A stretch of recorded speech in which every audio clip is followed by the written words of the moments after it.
A colossal stone guardian stares across the desert, its purpose erased by time. We are surrounded by the grandest creations of our ancestors, yet we still cannot fully understand them. This is a journey to the edges of history to explore 25 massive monuments whose true function remains an unsolved mystery. You will gain a new perspective on human ambition, seeing how ancient people expressed their deepest beliefs in stone and earth. Why would a society carve nearly 900 giant statues on a remote island, only to later abandon them? What secret knowledge is locked inside a 2,000-year-old gear mechanism found at the bottom of the sea? By the end, you will see these puzzles not as dead ends, but as open doors to a past that is far more complex and fascinating than we often assume. What does it say about us that our greatest achievements are often the hardest to explain? These silent stones stand as a testament to a fundamental truth about the ancient world. It was a realm governed not by machinery, but by meticulous observation, by the patient movement of the stars, and by a collective will that could move mountains. To grasp why these monuments exist, we must step away from our modern lens of immediate utility.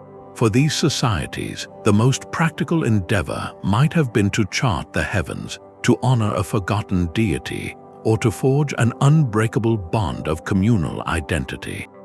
They possessed a sophisticated understanding of engineering and astronomy, often achieving precision that still baffles experts today, all without the tools we take for granted. The greatest challenge we face is the silence that surrounds them. For many of these cultures, no written manuals survive, no ledgers explaining the cost, no sacred texts detailing the ritual. This absence creates a powerful vacuum, a blank space that our curiosity rushes to fill with theories of alignments, ceremonies, and cosmic gateways. So we must ask, why would a community dedicate generations of toil to a project that offered no shelter, grew no food, and provided no direct defense? The answer likely lies in the intangible realms of human experience. It speaks to a universal drive to create meaning, to reach for the divine, to project power across centuries, or to simply declare we were here. Therefore, exploring these sites is far more than an archaeological exercise. It is an attempt to peer through a window into the ancient mind, to understand what they valued enough to immortalize in earth and stone. Every monolithic block, every aligned corridor, is a single sentence in a grand, fragmentary story we are still learning how to read. That powerful drive to create meaning finds its ultimate expression on the windswept Giza plateau. There, bathed in the golden light of countless sunrises, sits the colossal and silent form of the great Sphinx. It is a being of pure duality, a lion's powerful body fused with the visage of a human, carved not from assembled blocks but from the living bedrock itself. For over 4,500 years, it has stared unblinking toward the eastern horizon, a riddle in stone that has outlasted the civilization that built it. We know its location, we can measure its staggering dimensions, and we can marvel at the engineering prowess it represents. Yet, the most fundamental questions about this iconic guardian remain shrouded in the desert sands. Who does that serene face truly depict? Why was this hybrid creature placed here, and what message was it meant to convey for all eternity? The traditional narrative, supported by many Egyptologists, connects the Sphinx to the Pharaoh Khafre, the builder of the Second Great Pyramid. In this view, the monument is a magnificent piece of royal propaganda. The lion's body symbolizes immense strength and kingship, while the human head is a portrait of the pharaoh himself, merging his mortal authority with the divine power of a protector. It would have served as a perpetual guardian of the sacred necropolis, a silent sentinel for the eternal resting places of the kings. This explanation is elegant and fits within our understanding of ancient Egyptian symbolism and royal art. But the Sphinx, in its profound silence, seems to invite deeper mystery. A compelling challenge to this timeline comes not from hieroglyphs, but from geology. Some researchers point to distinct patterns of erosion on the Sphinx's body and the walls of the enclosure that surrounds it. They argue these deep, vertical fissures and undulating channels are characteristic of water erosion, specifically from heavy, prolonged rainfall. The climate of Egypt has been intensely arid for the last 5,000 years. To create such erosion, the Sphinx would need to have been exposed to a much wetter period, potentially pushing its origin back by thousands of years earlier than the era of copper. This theory suggests the monument could be a relic of a lost pre-pharaonic civilization, later rediscovered and perhaps recarved by the ancient Egyptians themselves. It is a hypothesis that, if proven, would utterly rewrite early history. Beyond its age, the Sphinx's original purpose spirals into further speculation. Could it have been an astronomical marker? Its precise orientation due east aligns it perfectly with the rising sun on the equinoxes, a moment of celestial balance. Some see it as a massive stone calendar, its shadow interacting with the nearby temples to mark significant solar events. Others interpret it through myth as a representation of the sun god in his various forms, or as a guardian designed to ward off chaotic forces from the sacred ground. The complete absence of any dedicatory inscription from its time of creation is deafening. This lack of a written manual from its builders has left a vacuum, allowing every generation to project its own questions onto that weathered face. So we are left with a paradox. The Great Sphinx is arguably the most recognized ancient monument on Earth, photographed and studied relentlessly. Yet its core identity, its why, remains just out of reach. It stands as the perfect embodiment of our theme, a reminder that familiarity does not equal understanding. The very stones we think we know best can be the ones guarding the most profound secrets. This great guardian of Giza does not give up its truths easily, forcing us to look beyond simple answers and consider the possibility that some chapters of the human story are written in a language we have only begun to decipher. A similar silence surrounds a windswept plain in southern England, where dawn often breaks through a veil of mist to illuminate a circle of giants. Stonehenge is not a single monument, but a story told in stages over more than 1,000 years. It began as a simple circular earthwork, then evolved into the complex arrangement of massive sarsen stones and smaller, imported blue stones we recognize today. The sheer effort is staggering. The largest sarsens weigh up to 50 tons each, dragged from quarries over 20 miles away. The blue stones, however, tell an even more incredible tale. Their geological source lies in the Preseli Hills of Wales, a distance of over 150 miles. How did Neolithic people, without the wheel or draft animals, accomplish this feat? The journey itself suggests these stones were not merely building materials, but objects of profound significance, perhaps believed to hold unique powers. This monumental labor, spanning generations, points to a purpose that was absolutely central to the community's identity and beliefs. So what was that purpose? The most visually compelling theory is that Stonehenge was a sophisticated astronomical computer built from stone. Its axis is carefully aligned so that on the summer solstice, the rising sun shines directly into the heart of the monument, framed perfectly by the central archway. This alignment is too precise to be coincidence, indicating its builders possessed a deep, accumulated knowledge of the solar cycle. It could have served as a colossal calendar, marking the turning of the seasons, predicting eclipses, and governing the rhythms of planting and harvest. For an agricultural society, such a tool would have been both practical and sacred, a way to commune with the forces that governed their survival. Yet the stones also hold a quieter, more somber story. Excavations around the site have uncovered cremated remains of many individuals, leading archaeologists to believe Stonehenge functioned, at least in part, as a prestigious resting place, perhaps for a lineage of ruling families. This transforms it from a mere observatory into a domain of memory and ancestry, a permanent link between the living community and those who came before. Furthermore, analysis of human remains found in the area shows something remarkable. Many of the individuals were not from the local region. Their chemical signatures indicate they traveled from as far away as Western Wales, the same origin as the Bluestones.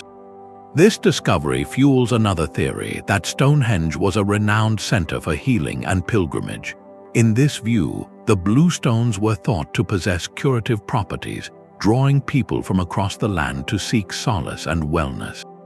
It becomes a prehistoric Lourdes, a place where the journey was part of the cure.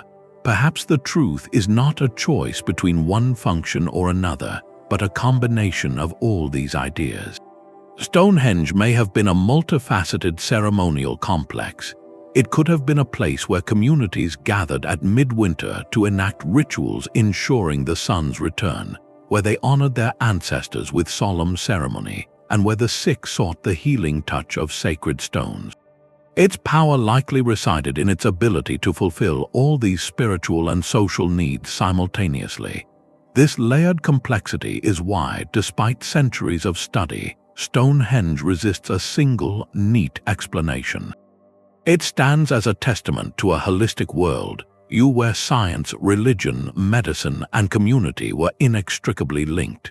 The monument does not give up its secrets because it was never meant to convey a simple message. It was an experience, a focal point for the deepest human concerns about life, death, time, and the cosmos. In that way, its true purpose continues to resonate as we still seek meaning in the grand cycles of the world around us. The ambition to move mountains for the sake of meaning reaches its most isolated and poignant expression far out in the Pacific Ocean.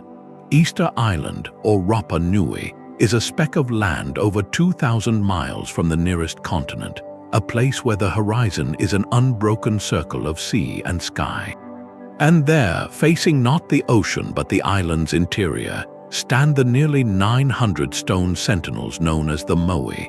Their expressions are solemn, almost severe, with heavy brows, prominent noses, and elongated ears, each one a unique individual carved from the soft volcanic rock of the Rano-Raraku quarry.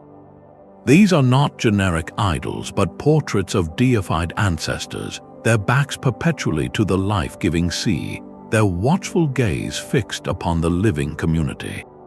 We understand they were central to the islanders' spiritual world, acting as conduits between the realm of the living and the protective power of those who came before. Yet the precise nature of their ritual function, the ceremonies performed before them, and the specific messages they were meant to broadcast across generations have been lost to time. This absence makes their physical creation all the more astounding. The central mystery is not just why they were made, but logistically how. Some of these statues stand over 30 feet tall and weigh more than 80 tons. The journey from the quarry to their final ceremonial platforms, called ahu, could be miles over rugged terrain. The Rapa Nui people had no wheels, no metal tools, and no draft animals larger than chickens. So how did they accomplish this? For decades, the dominant theory involved a slow, grinding process of dragging the statues horizontally on log rollers or wooden sledges. This method would have required immense amounts of timber and a huge coordinated labor force. However, a more dynamic and compelling theory has gained traction, one that suggests the Moai didn't just travel, they walked. This idea, supported by experimental archaeology, proposes that the statues were engineered with a careful center of gravity. By using a system of ropes, teams of people could rock the statue from side to side, pivoting it forward with each tilt, making the colossal figure appear to walk upright across the landscape. This method would require far less timber and a different, perhaps more rhythmic, form of communal effort. It's a powerful image, that of an entire community guiding their ancestral giants step by step across their homeland, a literal mobilization of history and memory. Their final homes were the Ahu, the long, raised stone platforms that line the coast. Placing a Moai upon an Ahu was the culmination of a huge social project, likely affirming the status and mana or spiritual power of a particular clan. The Ahu were not just backdrops, they were active ceremonial spaces, often containing cremated remains, turning the entire site into a sacred nexus of ancestry and community identity. But this story of incredible achievement is shadowed by a profound societal transformation. The peak of Moai construction was followed by a period of severe ecological strain and social upheaval. The theory, supported by pollen studies, suggests that the intensive logging needed for transport, combined with rat predation and farming, led to severe deforestation. This loss of trees would have caused soil erosion, reduced canoe building capacity for fishing, and ultimately a collapse in resources. In this context, the silent Moai take on a new, haunting dimension. They become monuments not only to spiritual belief but to the very real limits of their environment. The culture eventually shifted away from the ancestor cult of the Moai, with many statues being deliberately toppled during periods of conflict. This gives the mystery a deeply human texture. The Moai stand today as a powerful dual symbol. They are breathtaking testaments to human ingenuity, cooperation, and the drive to honor lineage in the most permanent way imaginable. Simultaneously, they are stark reminders of the delicate balance between ambition and sustainability. Their silent faces hold the story of a people who achieved the impossible, only to be confronted by the unintended consequences of their own grandeur. In their isolation, they pose a question that echoes far beyond their rocky shores about what we choose to build and what it truly costs. The ocean's isolation is one thing, but a desert holds its own form of profound silence.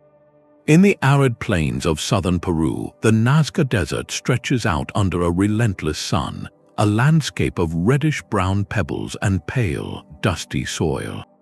At ground level, it is a vast, unremarkable expanse crossed by shallow grooves and paths.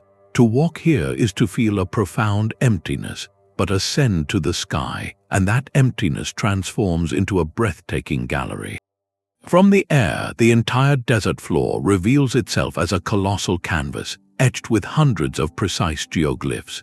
Enormous spiders, hummingbirds with wingspans wider than a football field, a monkey with a spiraling tail, and geometric shapes that stretch for miles in perfectly straight lines, all appear as if drawn by a giant's hand. Created by the Nazca culture over a 1,000-year period, these lines are not carved deeply, but made simply by removing the dark surface stones to expose the lighter earth beneath. This technique, however simple, resulted in one of the world's most enduring and visible artistic enigmas. The central, inescapable question is this: why create art on a scale so immense that you can never see it in its entirety? The people who made these lines lived and died without ever taking flight. The complete forms are only comprehensible from a vantage point high above the desert floor, a perspective they themselves could never physically achieve.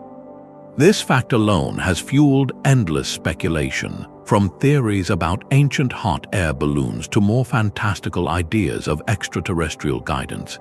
Yet most archaeologists dismiss these notions, focusing instead on the sophisticated cultural world of the Nazca themselves. One leading theory positions the lines as a giant astronomical calendar. Certain long lines do align with the setting sun during solstices, and some animal figures may correspond with constellations important to their cosmology. In this view, the desert was a monumental observatory, its lines used to track celestial cycles critical for agriculture in such a harsh environment. Another compelling idea connects the lines to a fundamental concern in this rainless region: water. The Nazca relied on underground aquifers, and many lines lead directly to sources of water in the foothills. The animal figures, like the hummingbird or the spider, may have been symbols or offerings to deities believed to control rain and fertility, The lines could have been ceremonial pathways walked by priests during rituals to invoke life-giving water from the earth and sky. Perhaps the most profound interpretation is that the lines were not meant for human eyes at all, but for the gods. If the deities resided in the sky, then creating massive, beautiful offerings visible only from their domain makes a certain symbolic sense. The desert becomes a sacred temple without walls, a direct line of communication between the people and the powers they relied upon for survival. The act of creating the lines, the communal effort of clearing miles of rock according to a grand, unseen design, may have been as important as the finished product. It was a ritual in itself, a way of weaving the community into the landscape and aligning their fate with the cosmos. The Nazca lines challenge our most basic assumptions about art and communication. They force us to consider a worldview where the audience was not human, where the value of an image lay not in its daily viewing, but in its very existence as an act of faith and precision. They remind us that communication can be vertical, aimed heavenward, rather than horizontal, aimed at another person. We may never know the exact ritual performed on a specific line, or the precise prayer each animal represented. But the lines persist, a testament to a culture that chose to write its hopes and its understanding of the universe not on parchment or stone, but on the very skin of the earth, in a language of scale and symbol meant to last for millennia. Their message endures not in words we can read, but in a silent, sprawling question about perspective itself. While the Nazca lines speak to the heavens, another ancient culture chose to mark the earth itself with a silent, marching army of stone. In the misty landscape of Brittany, France, the Karnak alignments present a mystery of a different kind. Here, not one or two, but over 3,000 prehistoric standing stones stretch across the countryside in eerie, parallel rows. They march over hills and fields for several kilometers, a vast geometric grid carved from granite and set in place over 6,000 years ago. Unlike the singular focus of a pyramid or a Sphinx, Karnak is a monument of breathtaking repetition and collective scale. Each stone or menhir was hauled and erected by a society with no metal tools, no written language, and yet a remarkably unified and persistent vision. The sheer number of stones, some weighing many tons, speaks of a project that consumed generations, a communal effort so vast its original purpose seems almost unimaginable to us today. So what drove this Neolithic society to undertake such a colossal, landscape-altering task? The theories are as numerous as the stones themselves. One compelling idea is that the alignments formed a gigantic astronomical observatory. Certain rows appear to align with the sunrise at the solstices and equinoxes, much like Stonehenge, suggesting the people of Karnak were deeply attuned to the cycles of the sun and moon.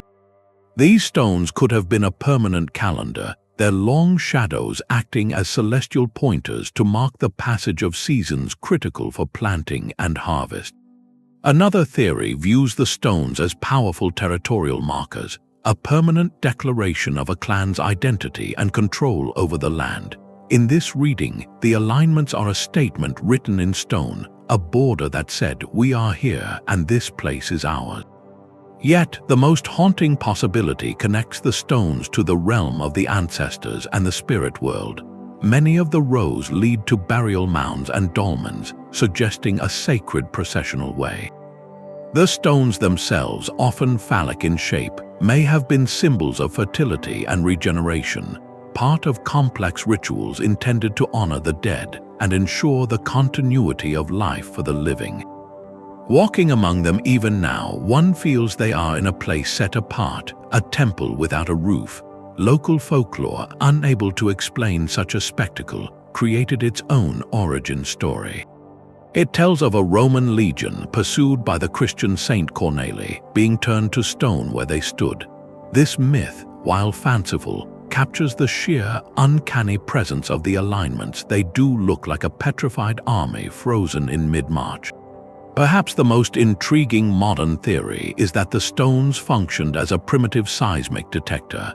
The idea proposes that the carefully balanced menhirs would vibrate or produce audible sounds in response to subtle shifts in the earth, providing early warning of earthquakes.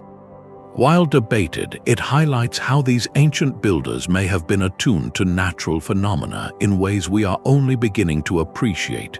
The true power of Karnak, however, may lie not in any single function, but in its overwhelming collective presence. This was not a monument meant to be seen from above or from a single vantage point. Its impact is felt by moving through it, by being surrounded on all sides by these ancient sentinels. The experience would have been immersive, designed to guide participants physically and spiritually through a ceremonial landscape. This suggests a purpose that was deeply experiential, where the act of procession itself, the journey between the stones, was the ritual.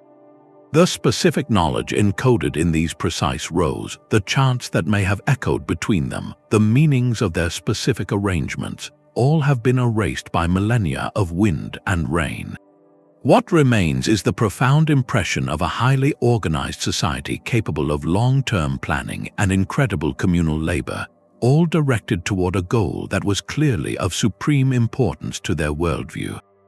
Karnak does not offer a riddle with a single answer.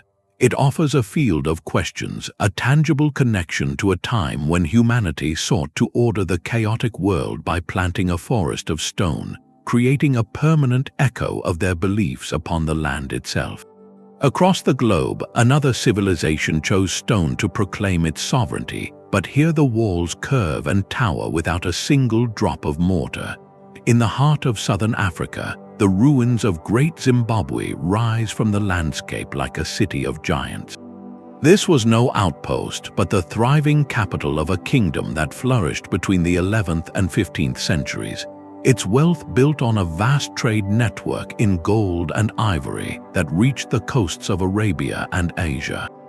The scale is breathtaking, with walls of meticulously cut granite blocks stacked so perfectly they have endured for nearly 1,000 years. We know it was a seat of immense political and economic power, a hub where cultures met and goods flowed. Yet, walking through the silent, sun-drenched ruins today, one encounters a profound architectural riddle. The purpose of its most iconic structures, the hill complex and the majestic great enclosure, remains a subject of vibrant debate among archaeologists. Were these spaces royal palaces, sacred ritual centers, or perhaps both, woven together into a single expression of cosmic order? The Shona civilization left no written records of their own design, no manuals explaining the blueprints. Instead, we must listen to the architecture itself and the whispers of the artifacts left behind. The hill complex, perched on a granite outcrop, offers commanding views of the valley. Its layout suggests it may have been the spiritual and administrative heart, the domain of the king and the site of important ceremonies.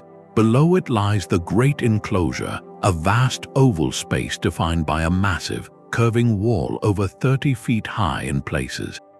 Inside stands the structure that has become the site's enduring symbol, a solid, conical tower whose smooth surface gives no clue to its function. This tower is the core of the mystery. It is too solid to be a grain silo, and its location within the enclosure suggests a ceremonial rather than a purely practical role. Some researchers propose it represented a granary in symbolic form, a monument to the agricultural abundance that sustained the kingdom. Others see it as an astronomical marker, its shadow perhaps used to track the seasons. The most compelling theories, however, interpret the entire complex through the lens of cosmology and social order. The layout may reflect a profound worldview, separating spaces by gender, status, and ritual purpose. The long, narrow passage within the great enclosure, for instance, might have been a processional way used during initiation rites or ceremonies honoring ancestral spirits. The very design, with its high walls and secluded spaces, creates a journey from the public to the profoundly private, guiding participants through a physical manifestation of spiritual and social hierarchy. For many years, European colonizers refused to believe such a sophisticated city could be of African origin, attributing it to mythical foreign powers like the Queen of Sheba. The modern study of Great Zimbabwe has powerfully overturned those outdated and prejudiced narratives, firmly establishing it as a pinnacle of indigenous African innovation and statecraft. This reclamation is a crucial part of its story. Yet, even as we celebrate this corrected history, the intimate details of daily and ceremonial life within these walls are still being pieced together. Each carved soapstone bird found on the site, each fragment of Chinese pottery or Arabian glass, tells a story of connection but not of internal belief. The silence of the stones here is different. It is not the silence of a forgotten people, but of a rich oral tradition and a complex societal structure that we can only reconstruct from its physical shell. Great Zimbabwe, therefore, stands as a dual testament.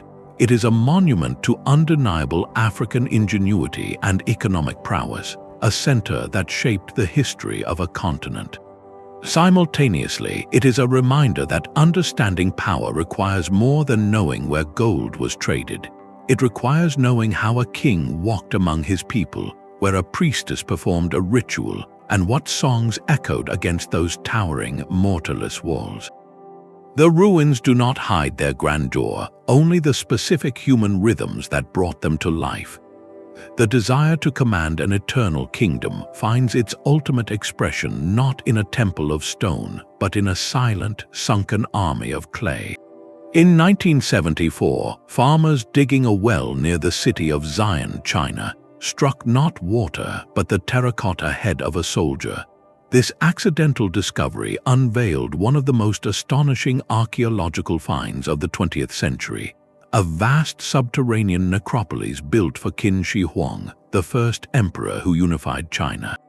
Buried in orderly pits were over 8,000 life-sized terracotta warriors, each one unique, accompanied by hundreds of chariots and horses, all standing in battle formation for over 2 millennia. On the surface, their purpose seems straightforward. They were an imperial guard, created to protect the emperor in the afterlife and to project his unchallenged authority into eternity. Yet, the sheer scale and meticulous individuality of this force raise profound questions about the ancient mind and the true nature of this funerary masterpiece. Why create an army of such immense, personalized detail? This was not a generic legion of identical statues. Each warrior possesses distinct facial features, hairstyles, and expressions. Their armor and uniforms are rendered with precise detail, indicating different ranks and military roles, from archers and infantrymen to cavalry officers and generals.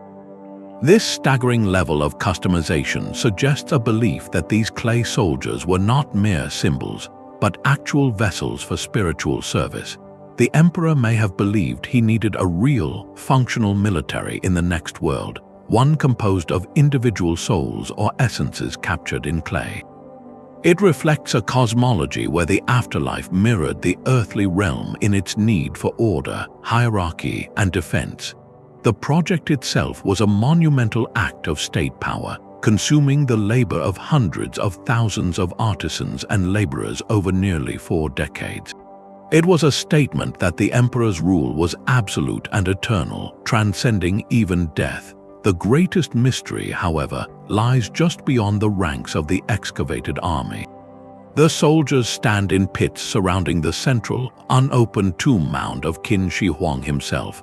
This enormous, pyramid-like burial mound, covered in earth and vegetation, has never been excavated.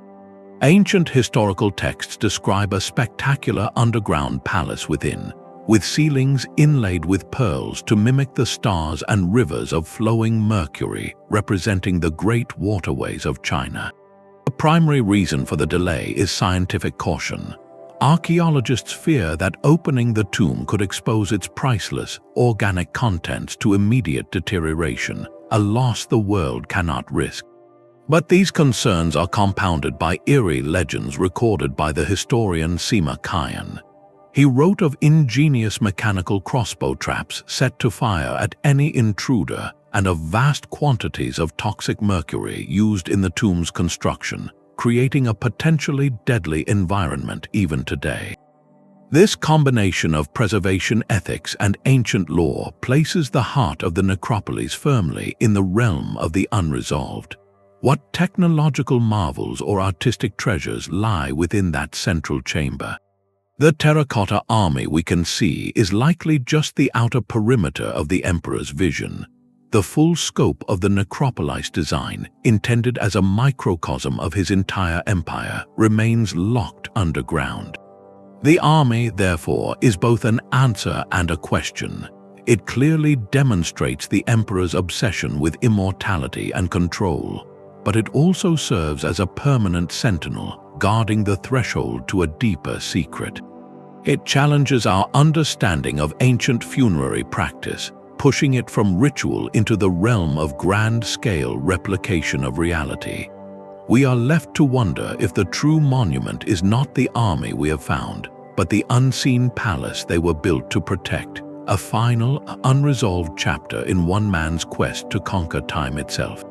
The silent, sunken army of the first emperor guards a tomb, but another ancient ruler's resting place has dominated the skyline for millennia. The pyramids of Giza are the ultimate icons of antiquity, their smooth, geometric forms instantly recognizable as the tombs of pharaohs. Yet, to label them merely as grand graves is to miss the profound and unresolved mystery at their core. These are structures of such staggering precision and scale that they seem to defy the very era that created them. The Great Pyramid, built for Pharaoh Khufu around 2,500 years before the Common Era, consists of approximately 2.3 million limestone blocks. Each block averages 2.5 tons, with some of the granite monoliths in the King's Chamber weighing over 50 tons. The foundational stones are leveled to within a fraction of an inch across 13 acres, and the sides are aligned almost perfectly with the 4 cardinal directions.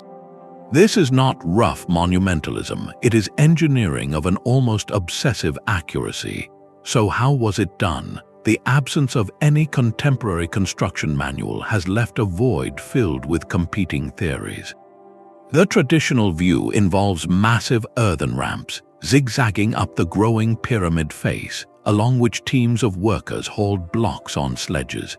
Others propose an internal spiral ramp, built within the pyramid itself as it rose, a theory that would explain the lack of external ramp debris. Some researchers point to evidence the ancient Egyptians might have used water to reduce friction, sliding blocks on wet clay tracks. Yet, even these ingenious theories struggle to fully account for the speed of construction or the handling of the heaviest stones hundreds of feet into the air. This gap between the known technology of the time and the achieved result is what fuels more speculative ideas about lost methods or advanced knowledge, pushing us to reconsider the limits of ancient innovation. But the mystery deepens when we look beyond the how to the why. The pyramids are profoundly connected to the cosmos. The 3 main pyramids at Giza are arranged in a pattern that mirrors the 3 stars of Orion's belt, a constellation associated with Osiris, the god of rebirth and the afterlife. Within the Great Pyramid, narrow shafts emanate from the king's and queen's chambers, pointing directly towards specific stars at the time of construction. The northern shaft aimed at the circumpolar stars, which never set, symbolizing eternal life, and the southern shaft targeting Sirius, associated with the goddess Isis and Orion itself. This celestial alignment is too deliberate to be decorative. It suggests the pyramid was not just a tomb, but a machine designed to funnel the pharaoh's soul directly to the stars, a cosmic launch pad for his journey to join the eternal gods. The internal chambers and passageways may have been used for elaborate initiation rites, transforming the structure into a device for spiritual ascension. Other theories propose the pyramids were repositories of advanced knowledge, encoded with mathematical constants, geographic measurements of the Earth, or a unified system of weights and measures meant to be preserved across ages. The enduring perfection of their form, surviving while the outer casing stones were stripped away, stands as a permanent challenge.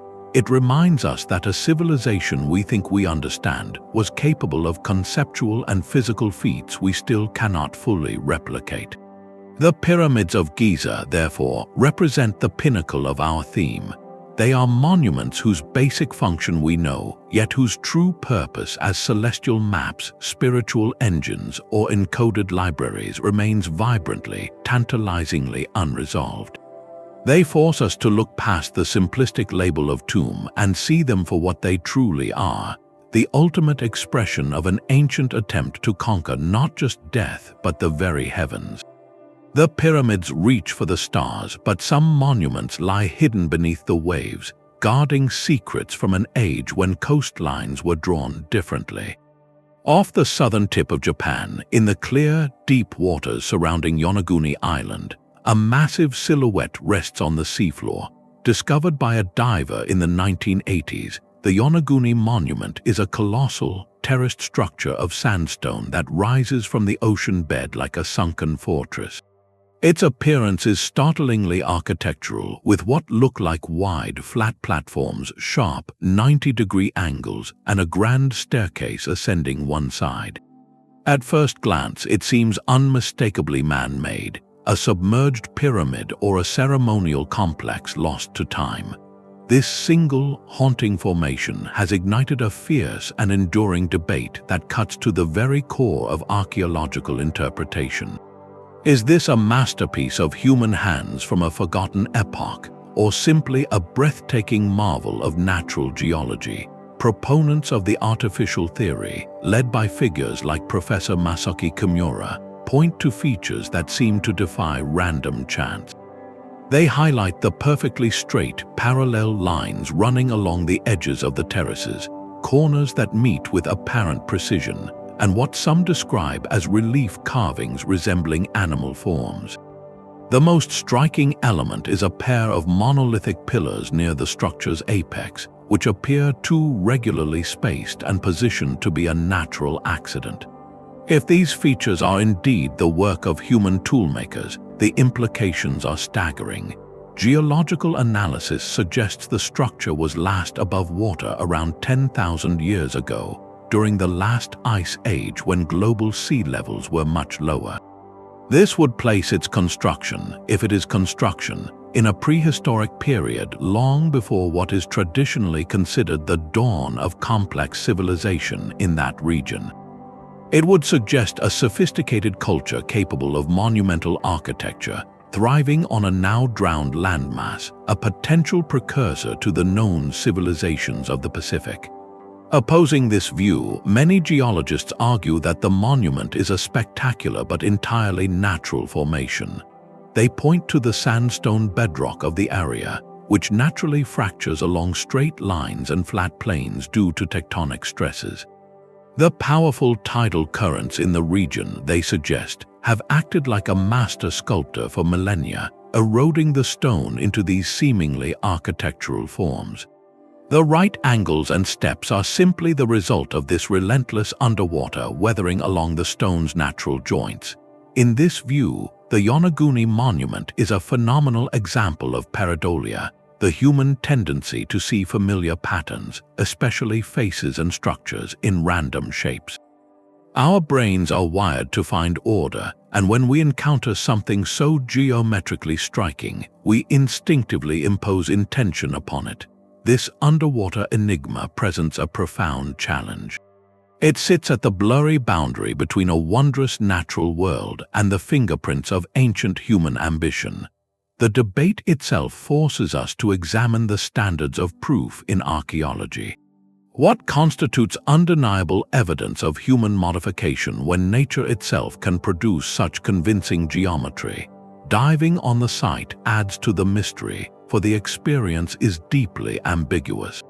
Swimming through its canyons and over its vast platforms feels like exploring a lost city, yet the absence of any clear artifacts, no pottery shards, no tools, no indisputable carvings leaves a nagging doubt.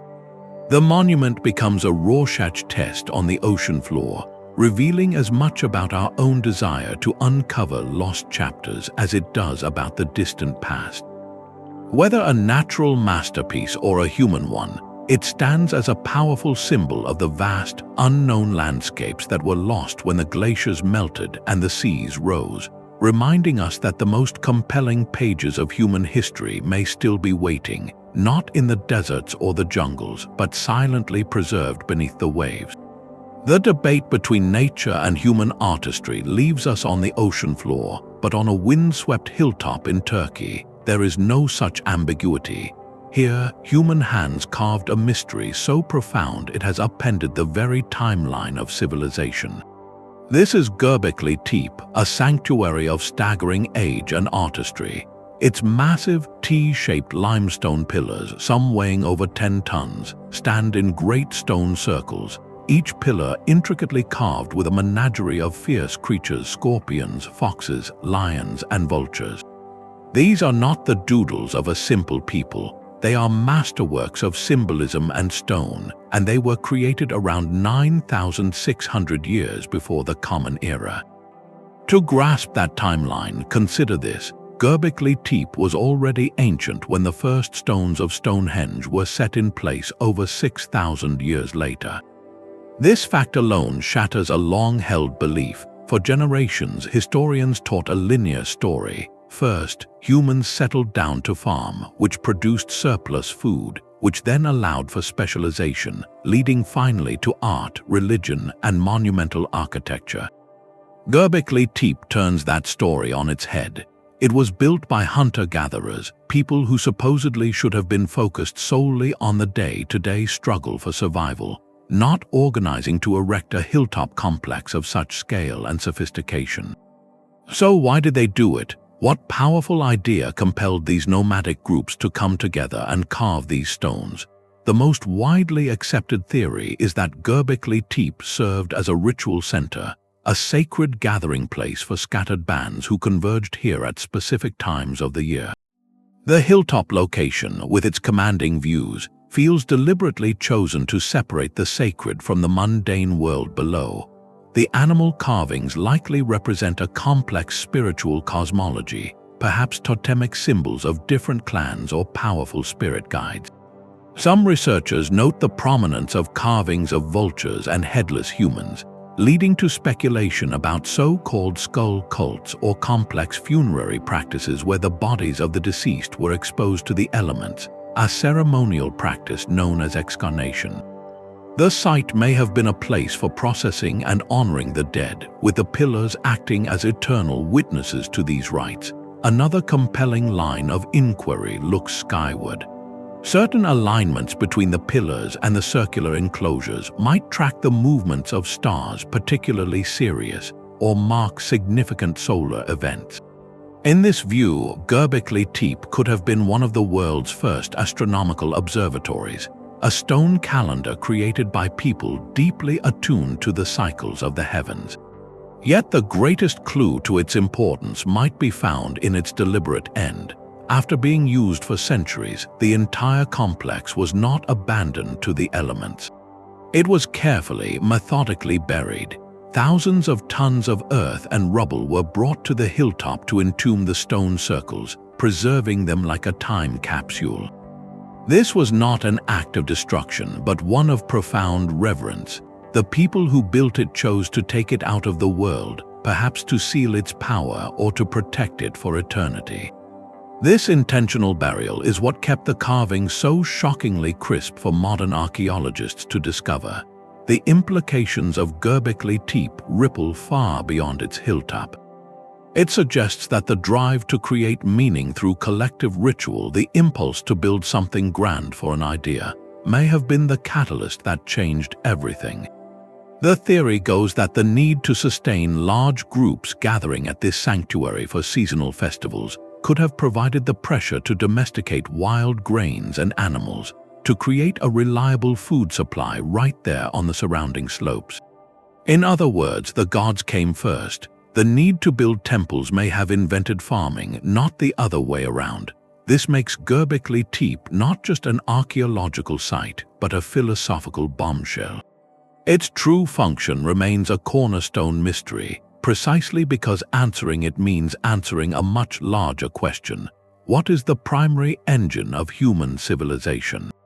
Is it practical necessity, or is it the intangible, powerful yearning to connect with something greater than ourselves? The silent, buried pillars on that Turkish hill suggest that our story might begin not with a plow, but with a prayer carved in stone. The pillars of Göbekli Tepe were buried with reverence, but other ancient builders chose to leave their greatest works towering in the open air, defying explanation through sheer, staggering mass. In the Bekaa Valley of Lebanon, the Roman temple complex of Baalbek stands as a testament to imperial grandeur, with its towering columns and ornate carvings.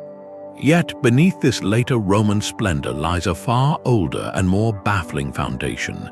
Here, in the supporting walls of the great temple platform, rests the trilithon, a set of 3 simply incomprehensible stones.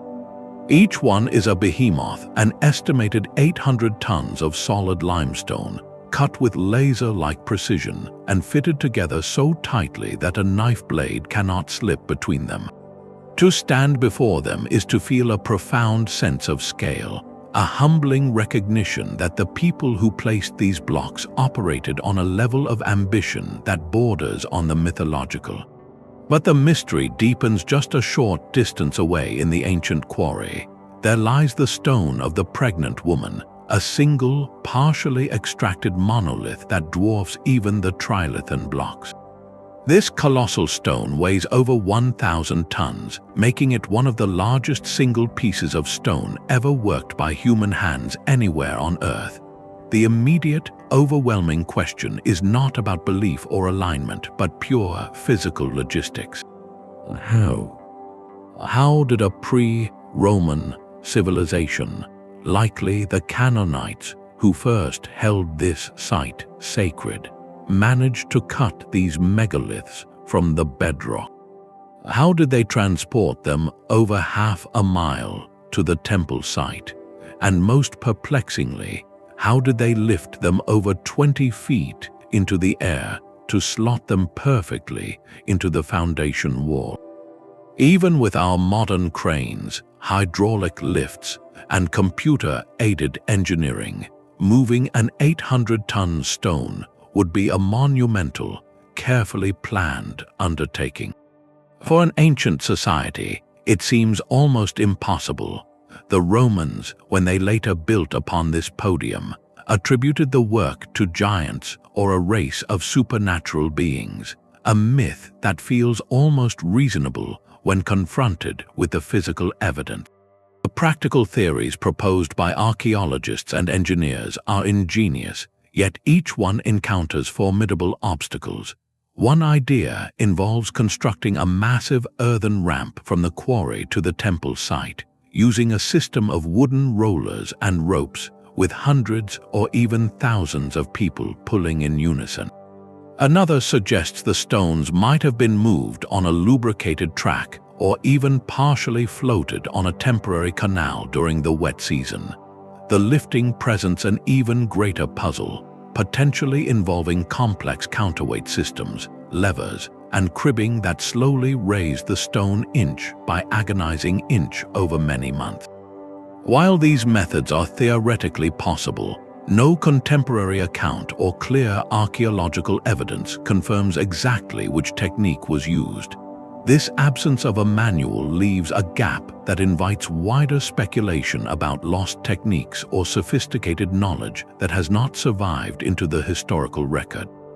Beyond the how lies the equally compelling why. What purpose did such an unimaginably sturdy foundation serve? The prevailing theory is that these megaliths formed the base of a massive podium for a Canaanite temple, perhaps dedicated to a sky god.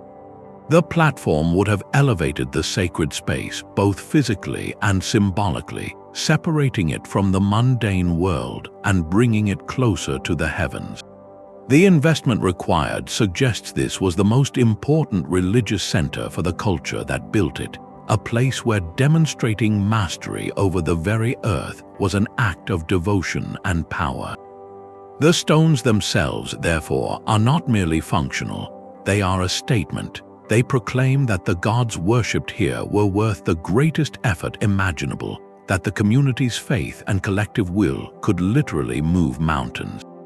The Romans, master builders themselves, recognized the power of this foundation and built directly upon it, effectively layering their own imperial glory atop a mystery they themselves could not replicate. Today, the Baalbek megaliths stand as a different kind of riddle than the celestial or ceremonial puzzles we have seen. This is a riddle of pure force, of applied physics on a scale that seems to push against the limits of the Bronze Age. They challenge our assumptions about technological progression, suggesting that peaks of engineering knowledge could be reached, used for a sacred purpose, and then somehow fade from common practice, leaving only the silent, immovable proof of their existence. In their shadow, we are left to wonder if some ancient solutions were so specific, so tied to a particular place and purpose, that they were never written down, but simply lived in the hands and communal memory of the builders, lost when that culture finally faded into history. While ancient megaliths whisper of forgotten beliefs, a monument from our own recent past speaks in a chillingly clear, yet equally cryptic voice. In 1980, in a quiet field in Elbert County, Georgia, a set of towering granite slabs appeared, inscribed with 10 directives for humanity. Known as the Georgia Guidestones, this structure was explicitly modern, funded by a mysterious individual or group using the pseudonym R.C. Christian. Its message was carved in 8 of the world's major languages, a call for global stewardship that quickly spiraled into intense controversy and dark speculation. Unlike the silent stones of antiquity, the Guidestones shouted their intent, yet the identity and true purpose of their creators remained, and still remain, a perfect modern mystery. The 10 guidelines themselves read like a manifesto for a future age. They advocated for maintaining humanity under 500 million in perpetual balance with nature, guiding reproduction wisely, unifying humanity with a new living language, and ruling passion and faith with tempered reason. To some, these words sounded like a benevolent, if ambitious, plan for ecological and social harmony, a set of principles for rebuilding civilization after a potential collapse. They called it a guide for an age of reason. To many others, however, the language evoked alarm. The call for drastic population control, in particular, was interpreted as a shadowy blueprint for authoritarian control or even a dystopian vision of the future. The monument became a lightning rod, attracting everyone from conspiracy theorists and survivalists to New Age philosophers and earnest environmentalists.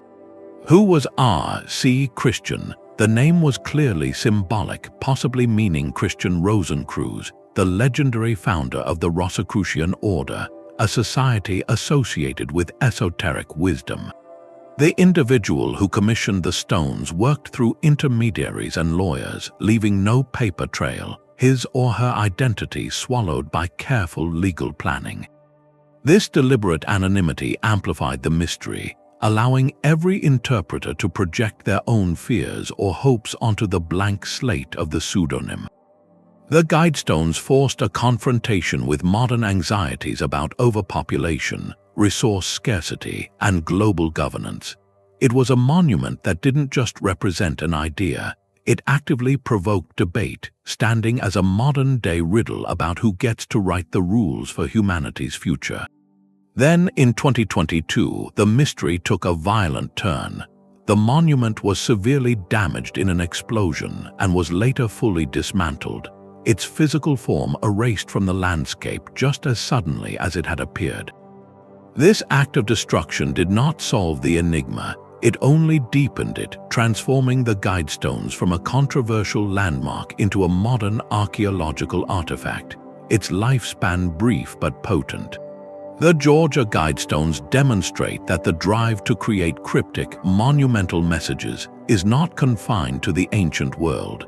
Here, in the late 20th century, with all our technology and recorded history, someone still felt compelled to carve a puzzle in granite and hide behind a veil of secrecy. It proves that the need to speak to the future in a coded, monumental language is a timeless human impulse, whether the medium is sandstone or polished granite, and whether the message is about celestial gods or the survival of the species. The stones are gone, but the questions they raised about authority, utopia, and the legacy we wish to leave behind continue to resonate, a ghost of a monument haunting the modern imagination. High above the former Inca capital of Cusco, the fortress of Sacsayhuaman snakes across a hilltop in three immense, jagged tiers. From a distance, its zigzagging walls look like the teeth of a stone giant, a formidable barrier built for war. And indeed, its strategic position and robust construction served a clear military purpose, a defensive bastion for the sacred city below. But to walk between its walls is to realize this was far more than a simple fort. The true mystery of Sacsayhuaman is not in its obvious strength, but in the impossible perfection of its construction, a craftsmanship so advanced it seems to defy both the tools and the time of its creators. The Inca who built this complex in the 15th century had no iron, no steel, no wheel, and no draft animals larger than the llama. Yet they quarried, shaped, and lifted colossal blocks of limestone, some weighing well over 100 tons, and fitted them together in a breathtaking jigsaw puzzle. The joints between these polygonal stones are so precise that even today, you cannot slip a piece of paper, let alone a razor blade, between them. This was not simple stacking, it was a form of stone knitting, where each irregularly shaped block was painstakingly carved to interlock perfectly with its neighbors on all sides. The effort involved is almost unimaginable, suggesting that the fortress's role transcended the practicalities of defense. So what drove the Inca to achieve such a sublime level of masonry for a military site? The answer likely lies in the Inca worldview, where the spiritual and the practical were inseparable. Cusco itself was designed in the shape of a puma, a sacred animal representing strength and the earth. According to this cosmology, Sacsayhuaman formed the head of the puma. In this light, the fortress was not just protecting a city, it was protecting the spiritual embodiment of the empire itself. Its zigzagging walls may have represented the teeth of the puma, or perhaps lightning bolts sacred to the god Elapa. The site also features wide, ceremonial plazas and an intricate network of tunnels and water channels, hinting at its use for important rituals and gatherings, perhaps during the great festival of Inti Raymi, which honored the sun god. This duality makes Sacsayhuaman a profound enigma. It is a monument where form and function are fused into a single statement of power, both earthly and divine. The methods used remain a subject of intense study and admiration. How did they shape these granite behemoths with only stone hammers and bronze tools? The prevailing theory involves a process of persistent pecking, grinding, and sanding, a testament to limitless patience. Transport likely involved thousands of men pulling the stones on rollers up earthen ramps, a symphony of coordinated labor. Some even suggest the Inca possessed a lost technique for softening stone, a plant-based solution that made the rock temporarily malleable, though this remains speculative. What is undeniable is the result, a structure so resilient it withstood devastating earthquakes that leveled the Spanish colonial buildings erected around it. The stones of Sacsayhuaman, in their silent, interlocked perfection, speak of a culture that saw no distinction between building a strong fortress and creating a living prayer in stone. It stands as a reminder that the greatest human achievements often serve two masters: the need for security in this world and the desire for harmony with the world beyond. A similar mastery of stone and sky lies within a gentle, grass-covered mound in Ireland's Boyne Valley. Newgrange is a monument of deceptive simplicity from the outside, appearing as a large, circular hill.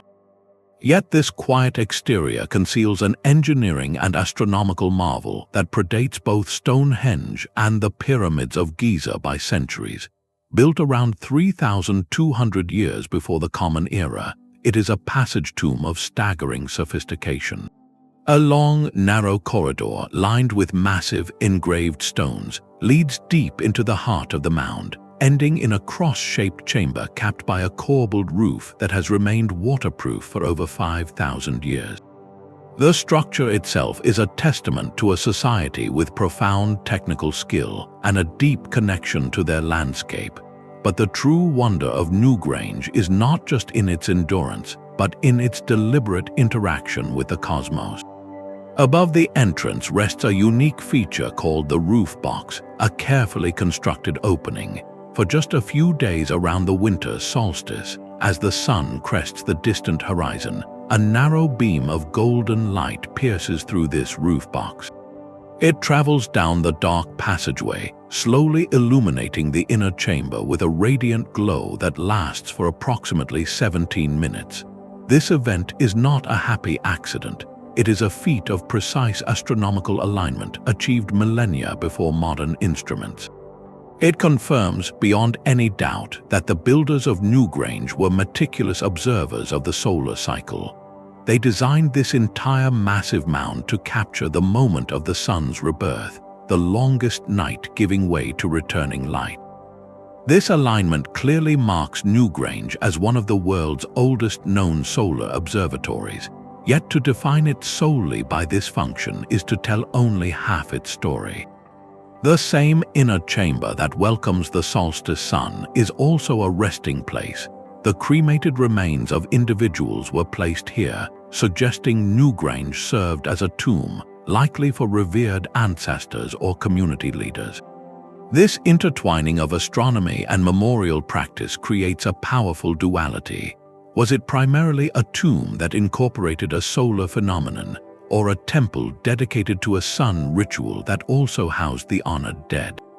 The intricate spirals, circles, and diamond shapes carved on many of the chamber stones offer a clue. These are not mere decoration, they are a symbolic language. Scholars suggest these swirling patterns may represent the cyclical nature of existence, the journey of the sun, the seasons, and life itself, moving from darkness into light and back again. In this view, Newgrange becomes a physical poem about rebirth. The solstice light penetrating the chamber of the ancestors could symbolize the sun's power to transcend death, a promise of renewal for both the land and the human spirit. It transforms the monument from a passive calendar into an active participant in a sacred drama. Every winter, the community may have gathered, perhaps in the vast courtyard outside the entrance, to witness this cosmic event. They would have seen the proof of their ancestors' wisdom etched in stone and sunlight, reinforcing their beliefs and their connection to the natural order. Newgrange, therefore, does not present a single, simple purpose. It is a layered creation where science, spirituality, and social memory converge. It is an observatory that measures time, a tomb that honors lineage, and a temple that enacts a myth of renewal through architecture. Its legacy is both crystal clear in its solar alignment and beautifully deep in its symbolic mystery. It shows us a people who did not separate their study of the heavens from their reverence for those who came before, weaving both into a single, monumental expression of hope against the winter darkness. Far from the solar alignments of Newgrange, a different kind of mystery lies scattered across the highlands of Laos. The Xieng Quang Plateau is dotted with thousands of massive stone jars, some standing nearly 10 feet tall and weighing several tons. Carved from sandstone and granite, they cluster in groups from just a few to several hundred, their open mouths facing the sky in silent, enduring question. Dating from around 500 years before the Common Era to 500 years after, These jars belong to an ancient culture that left behind no written records, no cities, and no clear answers. Their isolation and sheer number make them one of Southeast Asia's most profound archaeological puzzles. What were these colossal containers meant to hold? The most widely held theory, supported by archaeological finds at the sites, connects them to funeral practices. Excavations around the jars have uncovered human remains, ceramic grave goods, and glass beads. This suggests the jars may have been part of a complex burial tradition. One interpretation is that they were used as distilling vessels, holding bodies for a temporary period as part of a multi-stage process before final resting. Another possibility is that they served as storage urns for cremated remains, acting as permanent monuments to the departed. Yet, despite these finds, no conclusive evidence pinpoints a single, universal ritual. The variety in jar size and placement hints at a practice that may have evolved over centuries or served different social ranks. The logistical mystery is as deep as the cultural one. The stone for these jars was quarried from locations several miles away. How did an Iron Age society, without advanced machinery, transport multi-ton blocks of stone across this rugged landscape? The methods remain speculative, involving likely techniques of rolling, sliding, and immense communal effort. But the why of that effort is what truly captivates. Local legend offers a poetic, if mythical, explanation. It speaks of a race of giants led by a king named Kun Cheung, who created the jars to brew vast quantities of rice wine to celebrate a great military victory. This story, passed down through generations, reflects the human need to explain the inexplicable, attributing such grand work to beings of superhuman scale. The Plain of Jars represents a unique and isolated cultural voice. Unlike the interconnected empires of the Mediterranean or Asia, the society that created these jars seems to have developed its distinctive practices in relative seclusion. This makes deciphering their meaning even more challenging, as we lack comparative texts or neighboring accounts to provide context. Each jar is a silent sentinel of a complete belief system that has faded from memory. The site, less famous than the Great Pyramids or stone circles, carries a haunting power precisely because of its obscurity. There is no grand temple around them, no aligning star shafts, just these simple, profound forms scattered across the grassy earth. Their purpose was deeply important enough to warrant generations of labor, yet that purpose was so specific to their world that it left few universal clues for us to follow. The full story of the jars, the names of the people who carved them, the exact words of the ceremonies held beside them, all are buried with their creators. They stand as a powerful reminder that not all mysteries are built on a global scale. Some are quietly local, profound in their simplicity, waiting in plain sight for their lost language to be spoken once more. The silent Moai were not the only marks this island society left upon their land. Crisscrossing the terrain, often hidden beneath grass and soil, lies a network of ancient roads. These are not paved highways but cleared pathways, some with raised curbs, that run for miles from the interior quarry of Rororoku toward the coastal Ahu platforms. On the surface, their purpose seems purely practical, the logical transport routes for moving the giant statues. Yet, like everything on Rapa Nui, their story may be more layered. The construction of these roads involved significant communal effort to clear and prepare the ground, suggesting they were more than just incidental trails worn down by dragging stones. Some researchers propose these paths held a sacred dimension, becoming ceremonial avenues where the Moai, imbued with ancestral spirit, were ritually guided to their final homes. The journey itself could have been a spiritual procession, transforming a logistical task into a moving ritual that united the community with its deified forebears.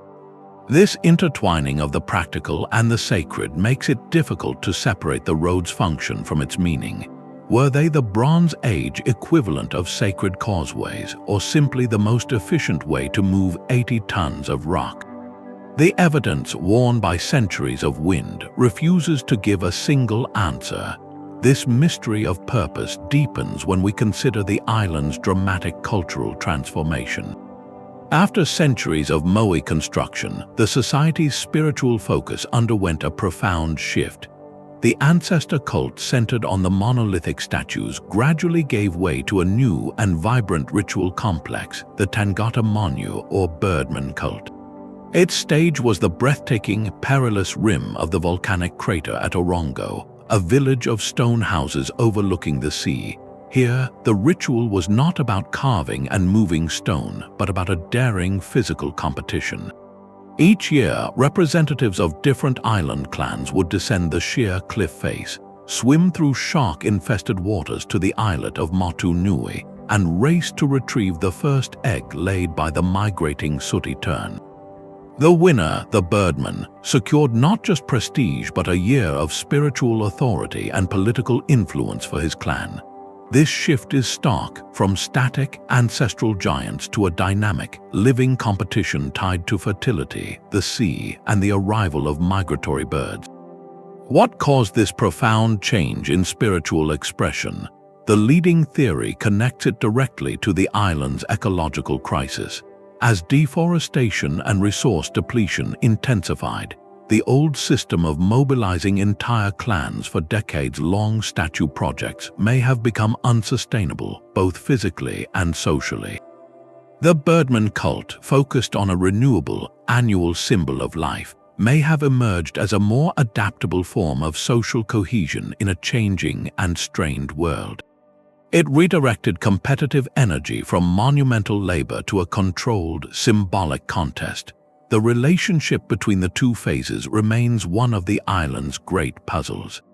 Did the Birdman cult slowly replace the Moai tradition, or did they coexist for a time, serving different needs? The silent roads leading from the quarry and the vibrant rituals at Orongo represent two chapters of the same story, a society adapting its beliefs to the relentless pressures of its isolated environment. Together, they show us that a culture's monuments are not static. They can evolve, overlap, and transform, leaving behind not one mystery, but a palimpsest of enigmas written across the landscape. The Birdman cult channeled competition into a vibrant annual ritual, but another builder chose a path of complete solitude, turning heartbreak into a private kingdom of stone. In the flat, sun-drenched landscape of Homestead, Florida, stands a monument not from a lost civilization, but from the 20th century. This is the Coral Castle, a sprawling complex of massive oolite coral sculptures, walls, and furniture, all carved and placed by a single man. The builder was Edward Lidskalnin, a Latvian immigrant of slight stature who worked in secret from 1923 to 1951. With no formal training, no visible heavy machinery, and no assistance, he single-handedly quarried, shaped, and positioned over 1,000 tons of rock. The scale of his achievement in the modern era makes it not just fascinating but deeply perplexing. How did one man accomplish what should have required a team of engineers? The site itself is a wonder of eccentric artistry and hidden mechanics. There is a 9-ton gate perfectly balanced on a truck axle, so exquisitely engineered that a child can push it open with a single finger. There are rocking chairs carved from solid stone, a 25-ton obelisk, a Polaris telescope accurately aligned with the North Star, and a functioning sundial that tells the time within 2 minutes. Lidskalnin claimed to have rediscovered the building secrets of the ancient Egyptians and the pyramid builders. He spoke of understanding the laws of weight and leverage and of magnetism, but he guarded his methods with intense secrecy, working almost exclusively at night to avoid prying eyes. When asked how he moved the colossal blocks, he would only offer a cryptic smile and say he understood how the pyramids were built. This refusal to explain has left a vacuum filled with theories ranging from the brilliantly simple to the wildly speculative. The most grounded explanation is that Leedskalnin was a self-taught genius of practical physics. He may have used a system of tripods, block and tackles, chains, and homemade winches, applying principles of leverage and counterweight in clever, repetitive ways. Some who observed him reported seeing him use a simple tripod of telephone poles to lift stones. In this view, his secret was not mystical knowledge, but immense patience, cleverness, and a lifetime of dedicated trial and error.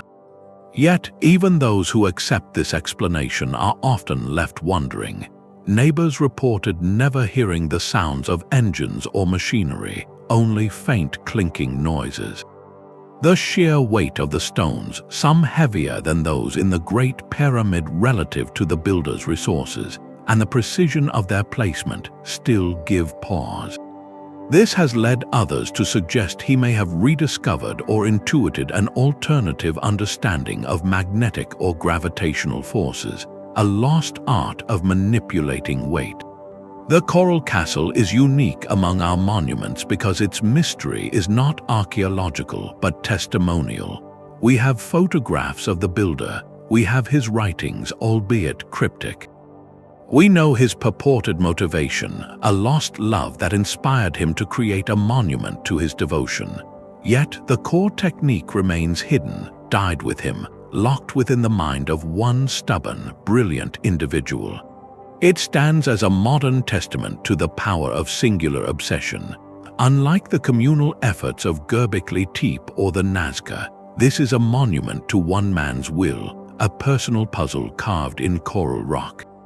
It challenges our assumptions about what is possible for a lone individual with enough time and determination. Was Edward Leedskalnin a mechanical savant, or did he truly tap into a forgotten stream of ancient knowledge? The castle does not answer. It simply stands, a quiet, sprawling riddle in the Florida sun, proving that the drive to build the inexplicable did not end with the ancient world, but can flower mysteriously and magnificently in our own recent past. From a single man's coral kingdom, we plunge into the realm of submerged legends. The waters of the Arabian Sea, off the western coast of India, hold a mystery that bridges the tangible and the divine. Here in the Gulf of Combat, marine archaeologists have mapped a sunken landscape of stone walls, geometric structures, and scattered artifacts lying silent beneath the waves. This discovery speaks directly to one of Hinduism's most enduring tales, the legend of Dwarka, the magnificent city of Lord Krishna. Ancient texts describe it as a fortress of opulence and spiritual power, a celestial kingdom on earth that was consumed by the ocean upon Krishna's departure from the world. For centuries, this was considered pure mythology, a symbolic story. The underwater ruins, however, present a tantalizing physical question. Have we found the factual anchor for this ancient epic?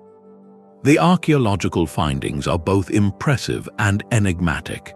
Sonar surveys and dredging have brought up construction blocks, pottery shards, and even what appear to be stone anchors. The scale of the submerged structures suggests a substantial settlement, possibly a major port city. Some of the retrieved materials have been tentatively dated to around 1,500 years before the Common Era, a time frame that places it in the late stages of the Great Indus Valley or Harappan civilization. This period was one of significant transition, with many cities being abandoned and populations shifting. The theory that a coastal urban center could have been lost to rising sea levels or a seismic event is geologically plausible and aligns with global patterns of submerged sites. This is where the mystery intensifies, stretching across the boundary between science and scripture. For many believers, the correlation is clear. The location, the scale, and the very fact of a sunken city seem to validate the sacred texts, offering proof that the Mahabharata and other epics are not merely allegory, but history woven with spiritual truth. In this view, the stones on the seafloor are the literal remains of Krishna's divine capital, a physical testament to faith. The academic community, however, urges profound caution.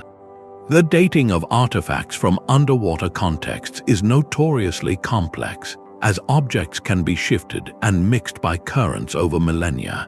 Some scholars suggest the structures could be much older or more recent, and may represent not one city but several layers of human habitation succumbing to the sea at different times. The precise purpose of each identified wall or platform remains open to interpretation. Were they fortifications, dockyards, or temple foundations? The site, therefore, exists in a unique and compelling limbo. It is a real archaeological puzzle that simultaneously fuels a living religious tradition. This creates a fascinating dialogue and sometimes tension between two ways of knowing. The scientific method seeks datable evidence and verifiable function, while the mythological framework sees the discovery as a confirmation of a deeper, timeless narrative. The true purpose of this sunken complex may never be singularly defined. Was it a bustling Harappan port that inspired later myths, or was it the very city described in the epics, its memory preserved in oral tradition long after the waves closed over it? Perhaps its greatest significance lies in this very duality. The sunken structures of Dwarka challenge us to consider how history is written and remembered. They show that a place can be both an archaeological site and a sacred symbol, its stones holding different kinds of truth for different seekers. The ocean here does not conceal a simple answer, but a profound confluence where the lines between a lost port city and a sunken heaven are blurred by time, tide, and belief. While the sea holds legends of sunken cities, a far older mystery lies etched into the soil of a German wheat field. This is the Göbekli Circle, a monument so ancient it makes Stonehenge seem like a recent construction. Built around 4,900 years before the Common Era, it predates even the pyramids of Egypt. For millennia, it slept beneath the earth, its form invisible to anyone walking the land. Its discovery came not from a shovel but from the sky, when aerial photography revealed the faint, ghostly imprint of concentric rings in the crops. Excavation unveiled a structure of breathtaking simplicity and precision. 3 concentric circular ditches interrupted by a palisade of wooden posts, with 3 narrow gates aligned to specific points on the horizon. This was not a fortress or a village, but a carefully engineered enclosure, a deliberate space set apart from the everyday world. Its design speaks a clear language of celestial observation. 2 of its gates frame the precise points where the sun rises and sets on the winter solstice, the shortest day of the year. Standing at the center on that cold December morning, a participant would have witnessed the dawn's first light slice directly through the southeastern gate, a beam of hope marking the sun's promised return from its deepest retreat. This alignment is too exact to be accidental, confirming the Göbekli Circle as one of the oldest known solar observatories on Earth. But to call it merely an observatory feels incomplete. What was it like to gather within those wooden walls as the solstice approached? The circle likely served as a ceremonial theater for an entire community. It may have been a place where early farmers, whose survival depended on the seasons, enacted rituals to ensure the sun's rebirth and the fertility of their fields. The turning of the year was not just a calendar event, it was a spiritual crisis and a celebration, and this ring in the earth provided the stage. The archaeological finds, however, add a more complex and somber layer to this picture. Within the ditches, researchers uncovered fragments of human and animal remains. While their full context is debated, these finds suggest that the ceremonies here may have involved more than just observation and celebration. They hint at practices where offerings were made, perhaps to appease the powers that controlled the sun and the harvest. The nature of these practices remains respectfully veiled by time, but they indicate a worldview where maintaining cosmic balance required significant, solemn acts from the community. This duality is the heart of the mystery. The Göbekli circle represents a brilliant early grasp of astronomy, a practical tool for marking time, yet it was clearly also a sacred space charged with ritual meaning. Was its primary function to serve as a giant calendar guiding agricultural cycles, or was it primarily a temple where the calendar was merely the script for a deeper drama of worship and offering? The two purposes are so intertwined they may be inseparable. The people who built it saw no division between the science of the sky and the ceremony of the earth. Their understanding of the solar cycle was not abstract knowledge. It was a living truth that demanded participation, reverence, and possibly sacrifice. The silence of the site today is profound. The wooden posts have long since returned to the soil, leaving only their dark stains in the earth. We can reconstruct the alignments, but we cannot hear the chants, see the costumes, or know the names of the deities invoked. The Göbekli circle offers a blueprint of ancient belief without the instruction manual. It stands as a humbling reminder of just how deep our ancestors' connection to the cosmos truly was, and how much of their sophisticated, ceremonial world has simply faded, leaving only a perfect circle in the ground, forever aligned with the winter sun. The winter solstice marked a promise of return, but the faces we encounter next have witnessed no sunrise for millennia. Deep in the humid lowlands of Mexico, 17 colossal stone heads stare out from the past, their expressions a mixture of stoic authority and profound mystery. These are the Olmec colossal heads, carved from single blocks of volcanic basalt between 1,500 and 400 years before the Common Era. They are the work of Mesoamerica's first great civilization, a culture so foundational it is often called the mother culture of the region. Each head is a portrait in the grandest sense, depicting a distinct individual wearing what appears to be a protective helmet with unique facial features, full lips, and broad noses. They are not gods or monsters, but unmistakably human, yet rendered on a scale that feels superhuman, some weighing over 20 tons. Their very presence poses a direct and compelling question.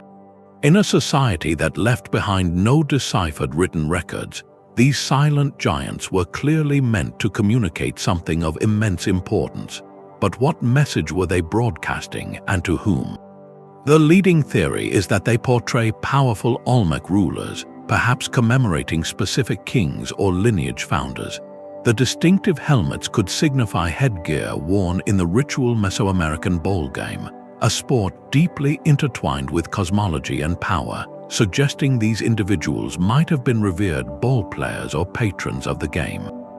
They are monuments to individual authority, carved to project an image of unchallengeable strength and legacy across generations. Yet this explanation only deepens the mystery of their treatment. Many of these heads were not left standing in places of honor forever. At the great Olmec centers like San Lorenzo and La Venta, archaeologists found that the heads had often been deliberately mutilated, defaced, or carefully buried. This was not an act of random vandalism, but a systematic ritual. Why would a society invest staggering effort to create a portrait of a leader, only to later intentionally damage it? One possibility is that this was part of a ceremonial cycle of renewal or desecration. When a dynasty fell or a new ruler took power, the physical image of the old authority might have been ritually neutralized, its power transferred or contained through burial.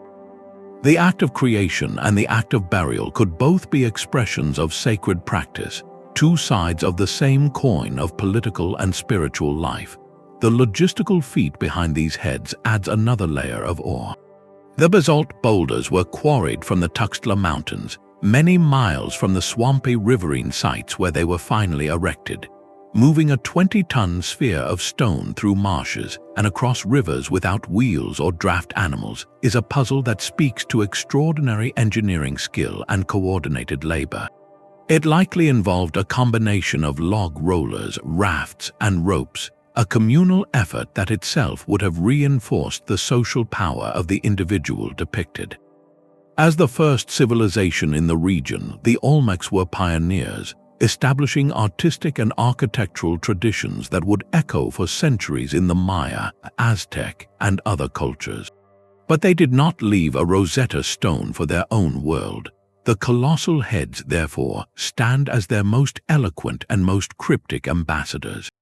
They are undeniable proof of complex social hierarchy and artistic mastery, yet they withhold the personal names, the specific deeds, and the exact stories of the people they represent. They are portraits without biographies, symbols without a legend. In their silent, weathered faces, we see the dawn of Mesoamerican civilization, a culture confident enough to carve its leaders into mountains, but mysterious enough to later bury those very images, ensuring their secrets would remain guarded within the earth. Deep beneath the fairy tale landscape of Cappadocia, where wind-carved spires pierce the Turkish sky, lies a hidden world turned inside out. This is Derinkuyu, an entire city carved not from stone rising upward, but from the living rock plunging down. It is a labyrinth of astonishing scale, descending over 200 feet deep, with at least 18 discovered levels winding into the earth. This was not a simple cave or a temporary shelter. It was a fully realized subterranean metropolis engineered to sustain an entire population of up to 20,000 people, complete with their livestock, food supplies, places of worship, and even schools. Its existence as a refuge is clear. The massive, circular stone doors that could seal each level from invaders speak of a people under threat. Yet, the true mystery of Derinkuyu is not why it was used, but how it was conceived, built, and lived in for such extended periods. It forces us to reimagine the very idea of a city, presenting a society that chose to retreat not behind walls, but beneath them. The engineering alone is a masterpiece of underground survival. Ventilation shafts, some stretching over 150 feet to the surface, provided a constant, fresh air supply to even the deepest chambers. Dozens of wells tapped into the groundwater, ensuring a secure source independent of the world above.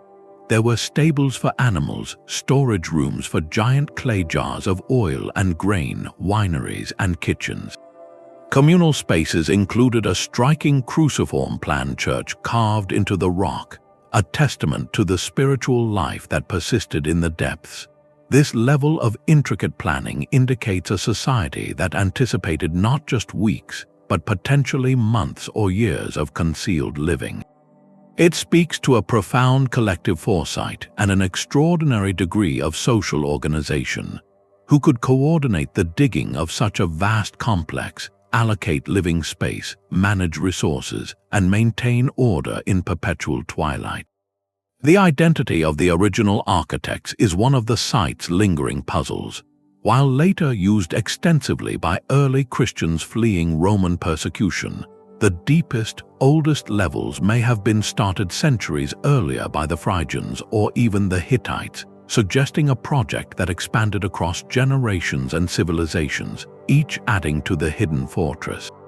This leads to the most human dimension of the mystery. What was daily life like in this sunless stone hive? The psychological and social dynamics required to keep a community functioning underground are as fascinating as the physical structure. Rules would have been essential, governing noise, waste, privacy, and the distribution of scarce resources like light and air. The very architecture enforced a form of social order, with narrow, easily defended passages connecting living quarters, communal areas, and escape routes. The presence of schools and a church indicates a commitment to maintaining culture, faith, and knowledge, ensuring that the community preserved its identity even while hidden from the sun. It was a life of profound adaptation, where the rhythms of day and night were replaced by the glow of oil lamps and the shared routines of survival. The city stands as a monument not to conquest, but to resilience, a testament to the human instinct to preserve community against overwhelming odds. Yet for all its sophistication, Derinkuyu was ultimately abandoned. The great stone doors were left open, the chambers emptied, and the city returned to silence. The reasons are as layered as the city itself. Perhaps the immediate threats: Persian armies, Arab raids, or later, Mongol invaders finally receded, making the arduous life underground unnecessary. Maybe environmental factors like a shift in the water table or seismic activity made the lower levels unstable, or possibly, after generations, the sheer psychological weight of life in the depths led the community to seek a permanent return to the open air. The final exodus left no written record within the tunnels themselves.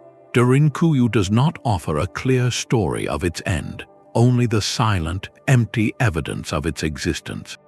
It challenges us to consider what we build when we are most afraid, and what we leave behind when the fear finally passes. This hidden city is a monument to the lengths humanity will go to protect its own, a buried chapter of history that reminds us that sometimes the most enduring civilizations are the ones you cannot see. Beneath the waves, a different kind of artifact was waiting, one that speaks not of gods or kings but of celestial mathematics. In 1901, sponge divers off the coast of the Greek island of Antikythera stumbled upon a Roman-era shipwreck, its hold filled with marble statues and luxury goods. Among the corroded remains, they recovered a lump of bronze and wood that seemed unremarkable at first. Decades later, cleaning and examination revealed it to be the most shockingly advanced object from the ancient world ever discovered. This is the Antikythera mechanism, a device so complex it has been called the world's first analog computer. Dating to around the 2nd century before the Common Era, it consists of an intricate clockwork of at least 30 interlocking bronze gears, housed in a wooden case about the size of a shoebox. Its dials and inscriptions, painstakingly reconstructed through advanced X-ray and imaging technology, show a machine of breathtaking purpose. It could predict the positions of the sun and moon, track the phases of the lunar cycle, forecast eclipses, and even model the irregular orbit of the moon. Some researchers believe it also calculated the dates of major athletic games like the Olympiad, weaving human timekeeping into its cosmic model. This was not a monument of faith or power, but a monument of pure intellect, a physical model of the universe as the ancient Greeks understood it. The immediate, staggering question is not what it did, but who could have possibly built it and for whom.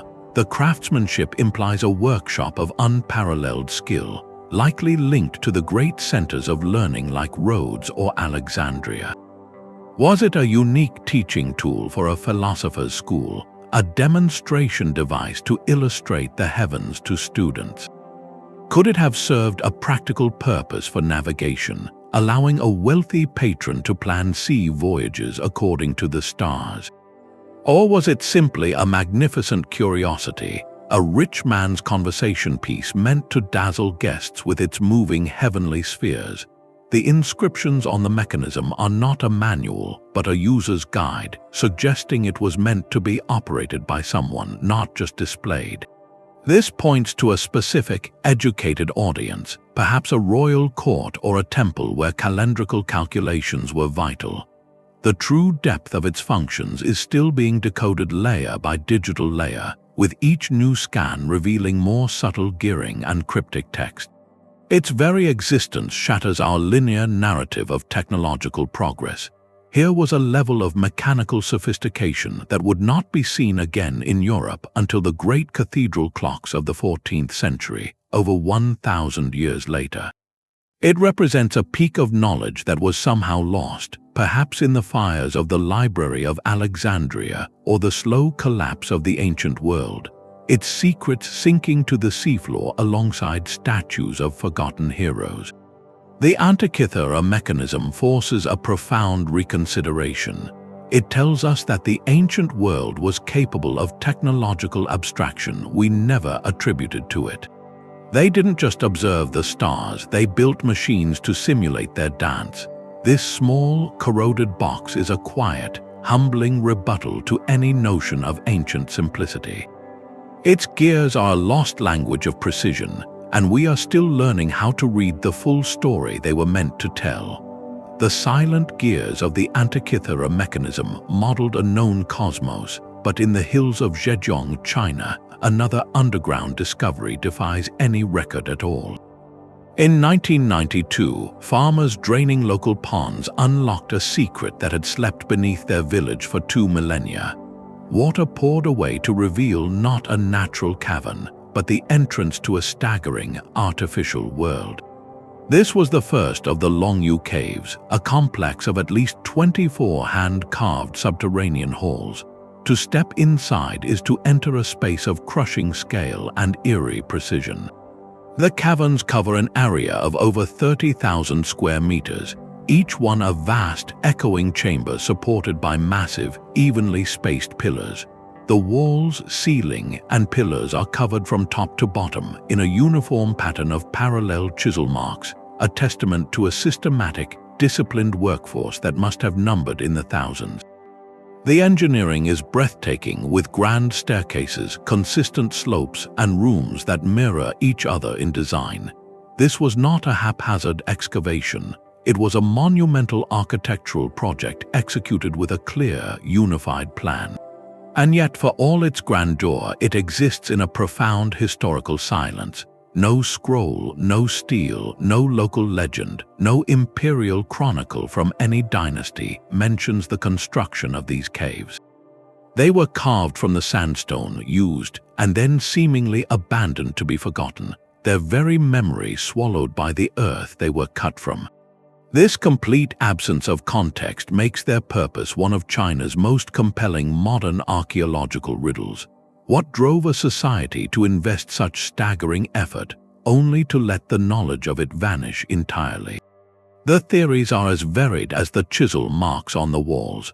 One practical explanation suggests they were simply massive quarries, mined for the unique, fine-grained sandstone used in building projects. The consistent markings could support this, but the scale and the architectural care the pillars left for support, the smooth, angled ceilings, seem far beyond what a mere quarry would require. This was a carved space, not just an extracted one. Another idea posits they were secret imperial tombs or ceremonial halls for a royal family, perhaps from a lost kingdom. Yet no artifacts, no burial goods, no inscriptions of any kind have ever been found within them, which is deeply unusual for a funerary site of such supposed importance. Could they have been military bunkers designed to hide troops or supplies during a time of conflict? The remote location and the sheer volume of space could support this, but again, the architectural flourishes and the lack of any evidence of occupation work against a purely utilitarian purpose. Perhaps the most intriguing possibility is that they served a ritual or spiritual function, a subterranean temple complex for a belief system that later faded from history. The immersive, awe-inspiring atmosphere of the chambers certainly feels ceremonial, designed to overwhelm the senses and separate the participant from the world above. The precise angles and the echoing acoustics might have been part of a forgotten sensory experience. The greatest clue and the deepest mystery lies in the sheer investment of labor. Conservative estimates suggest removing the nearly 1 million cubic meters of stone would have required the continuous work of 1,000 people, laboring day and night for over 6 years. This implies a powerful, centralized authority with immense resources and a motivation so compelling it could command a generation's toil. Yet that motivation left no trace in the collective memory. It is as if the project was completed, served its purpose, and then everyone involved agreed never to speak of it again. The Longyu Caves stand as a monument to a collective act of will that chose to hide itself. They challenge our belief that grand endeavors are always recorded, that great works demand legacy. Here, the work itself was the entire point, and the secret of its why was buried with its creators. They pose a silent, physical question to us, not about stars or gods, but about the human capacity to undertake the unimaginable, and then to simply walk away, leaving only a perfect, empty space beneath the earth. The Longyu Caves are a monument to a secret deliberately kept, But in the jungles of Costa Rica, another culture chose to leave its message in plain sight, carved into forms of impossible simplicity. Scattered across the Diquis Delta are hundreds of stone spheres, some small enough to hold in your hand, others towering over 2 meters tall and weighing many tons. They are not rough boulders, but objects of mesmerizing geometric perfection, spheres so smoothly rounded they seem to defy the stone tools that shaped them. Created by the pre-Columbian Diquis culture between the years 300 and 1500 of the Common Era, these orbs rest in the landscape like fossilized bubbles from a forgotten world. We can measure their precision, we can marvel at the craftsmanship, but the reason for their existence has evaporated, leaving only the silent, polished stones themselves. What urgent idea or profound belief was important enough to translate into nearly perfect geometry, over and over again for centuries? The immediate mystery lies in the how. Achieving such spherical perfection with only stone hammers and abrasives is a feat of patience and skill that stuns modern engineers.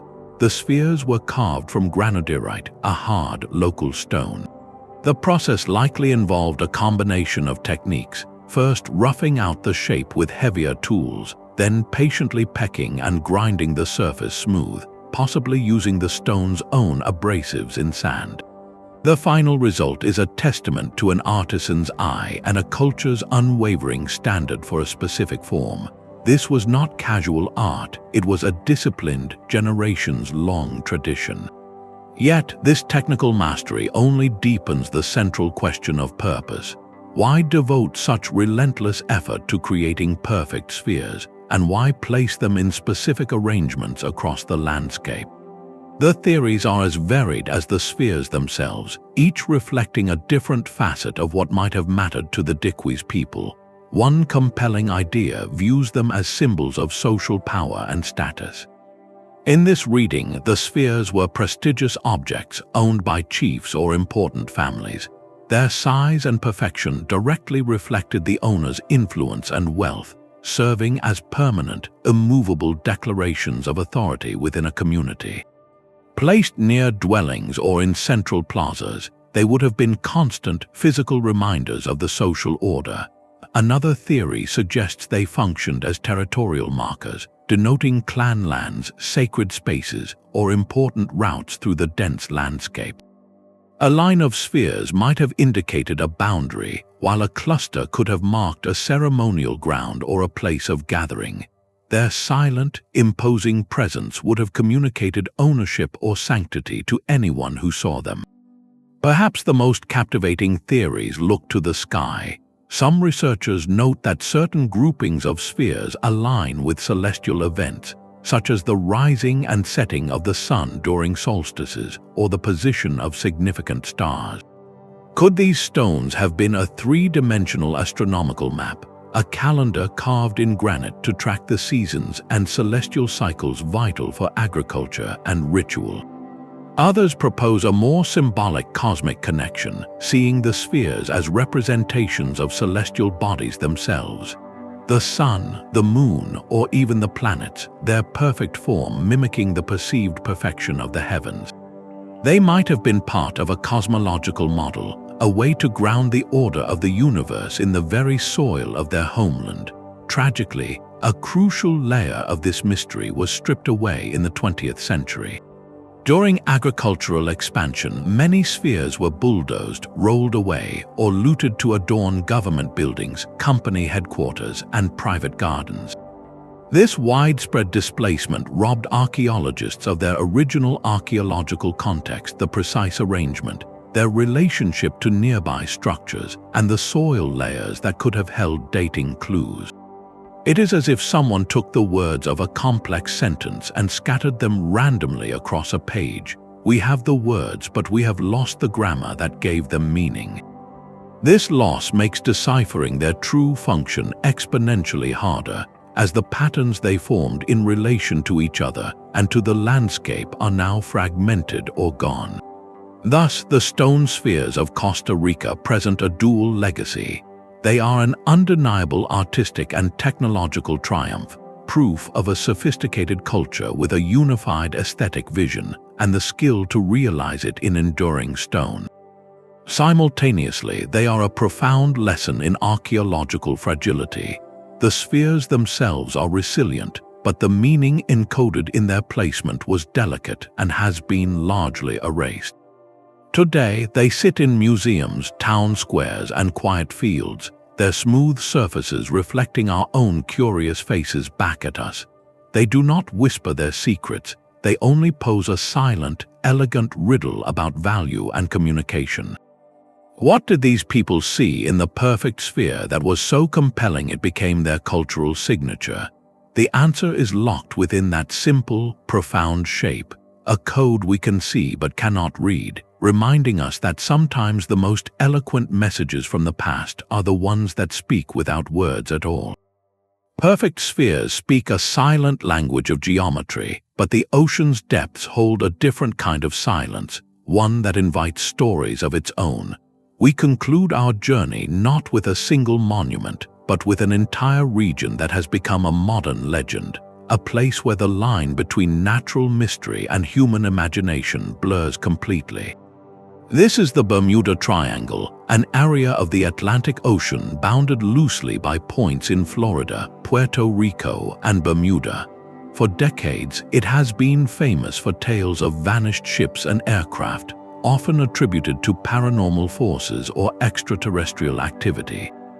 While most scientists point to environmental factors like sudden storms, rogue waves, or magnetic anomalies to explain the disappearances, a more tantalizing archaeological thread runs through the lore. Occasionally, over the years, speculative sonar readings and diver accounts have surfaced, suggesting the presence of large, geometric formations on the seafloor within this area. These reports describe what appear to be pyramidal shapes, straight walls, or paved roads lying under thousands of feet of water. The idea is breathtaking. If true, it would imply a sunken civilization of monumental scale, lost to a forgotten cataclysm when sea levels were lower. Such a discovery would be the ultimate unresolved mystery, rewriting the history of human civilization in the Atlantic. Yet, it is crucial to understand the context. These claims remain highly controversial and are not substantiated by mainstream maritime archaeology or oceanographic institutions. No verified, peer-reviewed study has confirmed the existence of such man-made structures in the deep waters of the Triangle. Many of the sonar images cited can be explained by natural geological formations, like flat-topped seamounts or outcrops of bedrock that fracture in straight lines, a phenomenon we witnessed with the Yonaguni monument. The human mind is exceptionally good at finding patterns, especially familiar shapes like pyramids and walls in random natural contours. This psychological tendency, called pareidolia, is a powerful driver of myth. So why include this speculative idea in a list of massive monuments? Precisely because it represents the final frontier of this exploration, the outer limit of our search for meaning. The vast, unexplored ocean floor, which covers most of our planet, is the last great canvas upon which we project our deepest curiosities and unanswered questions. The enduring speculation about the Bermuda Triangle speaks less to hidden pyramids and more to a fundamental human desire, the need to fill the unknown with narratives that explain the inexplicable. It underscores the perpetual boundary between mystery and myth. In the absence of concrete evidence, we weave stories, transforming natural wonders into potential artifacts of lost worlds.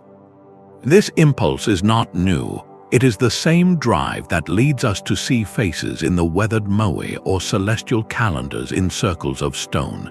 The true monument here may not be a physical structure on the seafloor, but the collective story itself, a modern myth born from the genuine, awe-inspiring mystery of the deep ocean.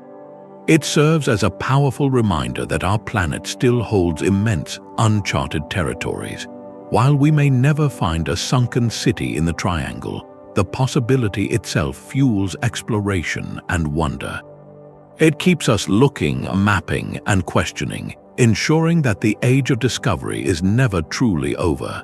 The greatest unresolved purpose, then, might be our own, our endless quest to find meaning in the silent, dark waters of history and to wonder, with a mix of science and story, what monumental secrets the deep still keeps.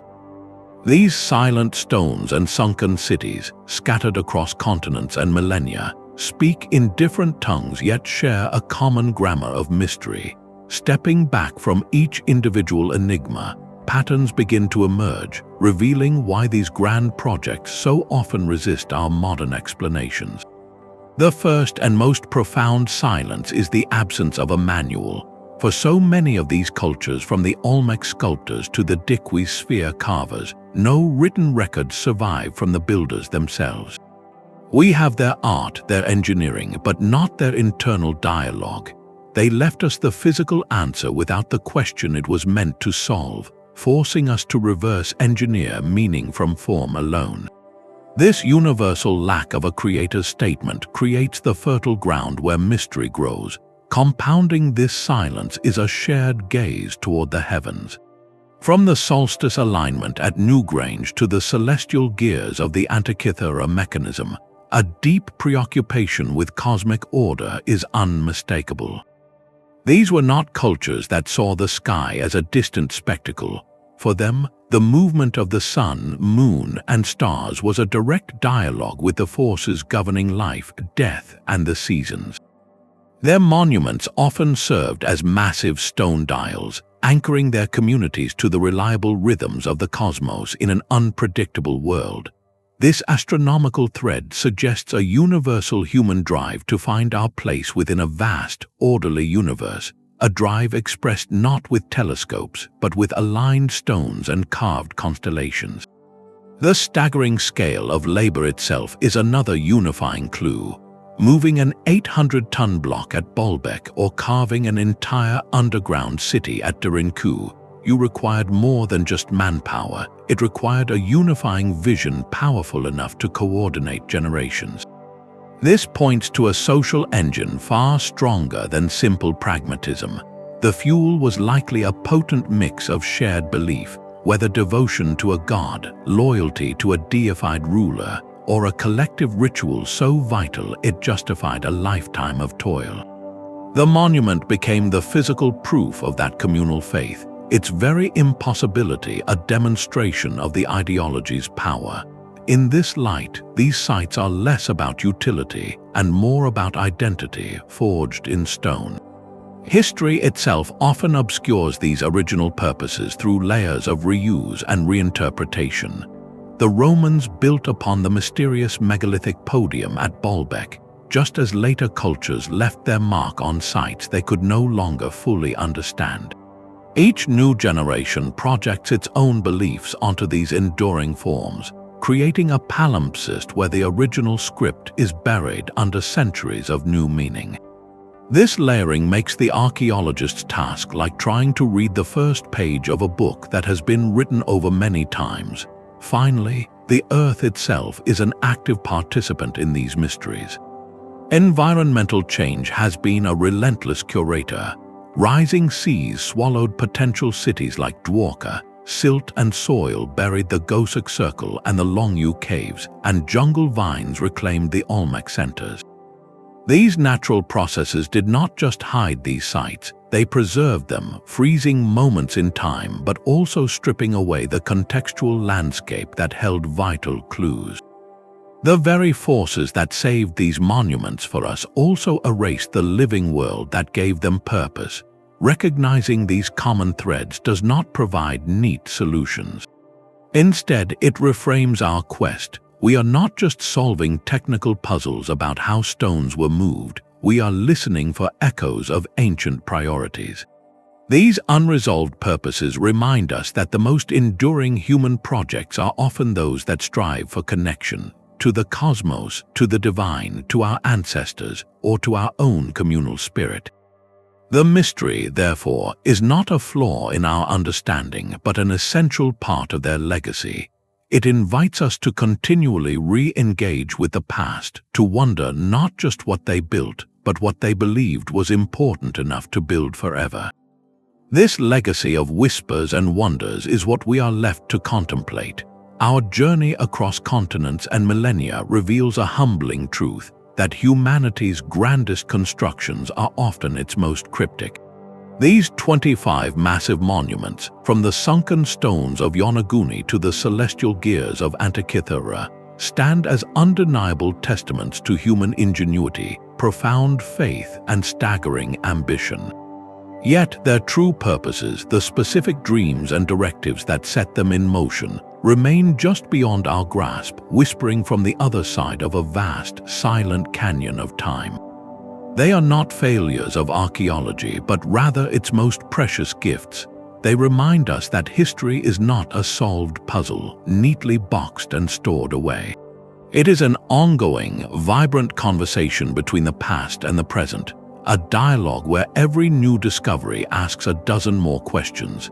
Each unresolved mystery, from the perfect spheres of Costa Rica to the buried pillars of Göbekli Tepe, is an open invitation.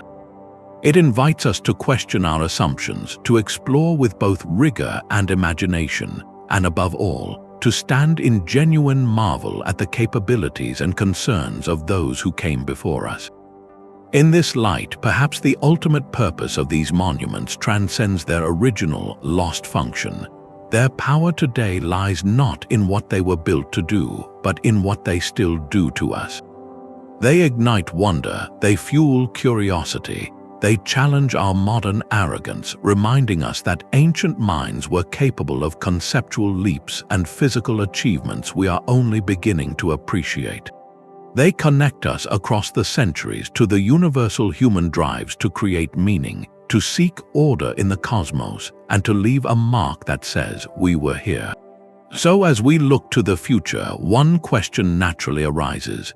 What other secrets lie buried, hidden beneath jungle canopies, ocean depths, or even within the soil of our own backyards, waiting for a future generation's curious eye to uncover? The story is far from over. We would love to hear which of these mysteries resonates most deeply with you. Does the silent army of the first emperor captivate your imagination? Or does the astronomical precision of a 5,000-year-old tomb fill you with awe? Share your thoughts in the comments below, and if you enjoyed this exploration into the unknown, subscribe to join us on our next journey to the edges of history. The past is waiting, and its greatest stories are still being told.